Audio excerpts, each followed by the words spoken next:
Hey everyone, in this video, we're going to look at something used a ton in basic electronics and circuit design, the breadboard. We'll find out what it is and what it actually does. If you're just getting started with electronics, this is going to be the perfect video for you. Anyone who's curious or into electronics can definitely watch this. It's basically a video for anyone interested. First off, what is a breadboard and what does it do?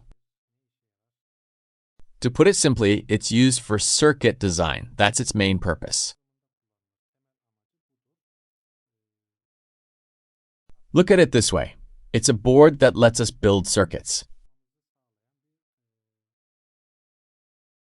without any soldering. Thanks to the breadboard, we can prototype quickly. If there's a mistake, we can just plug and unplug components. So we can easily test our circuits through trial and error. And, like I said, no soldering required. Now, what does that mean for us? It means we can reuse our components over and over again. Let's take a closer look at the breadboard. How is it structured? As you can see, there's a long negative and positive rail running down both sides. These are connected vertically.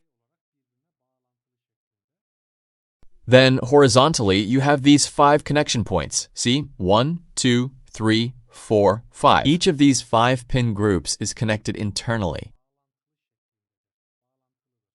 To show you what I mean, this entire row is one connection. This is one, and so on. That's how the connections flow. They're in groups of 5. All right. Now that we've covered the basics, let's build a simple circuit on the breadboard so the logic makes more sense. So we have our breadboard here, a resistor, and an LED.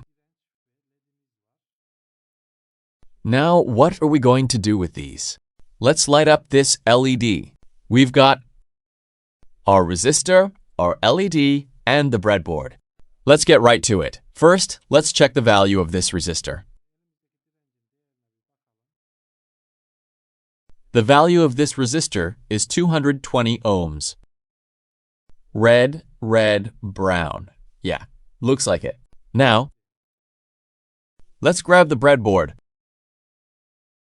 and we'll take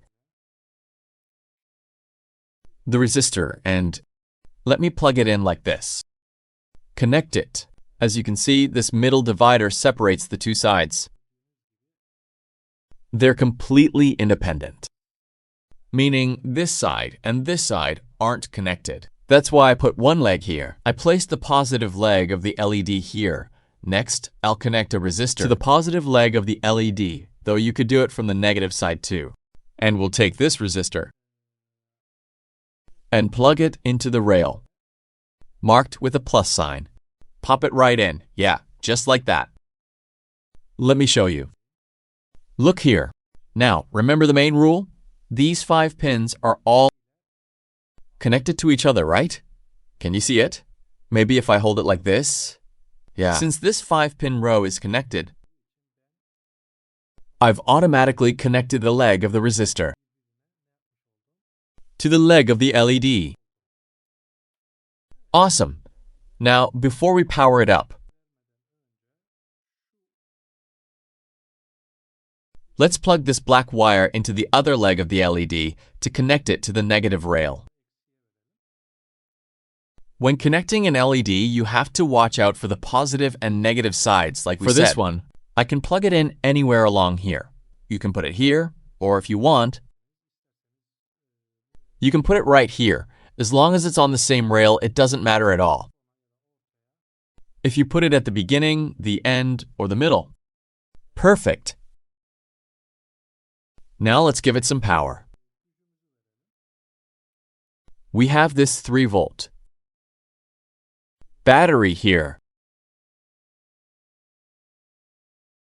just like this. Let's connect the negative and positive wires, and there you go. See what we did? We brought a 3-volt voltage source onto the breadboard. and hooked it up. Now the value of this resistor, or rather, why did we put a resistor here? To protect our LED. We used it so we don't burn out the LED with too much voltage. If you increase the value of this resistor, the LED will get dimmer and won't light up as brightly. So as you can see, that's pretty much the basic way to use a breadboard. If you have any questions at all, feel free to ask.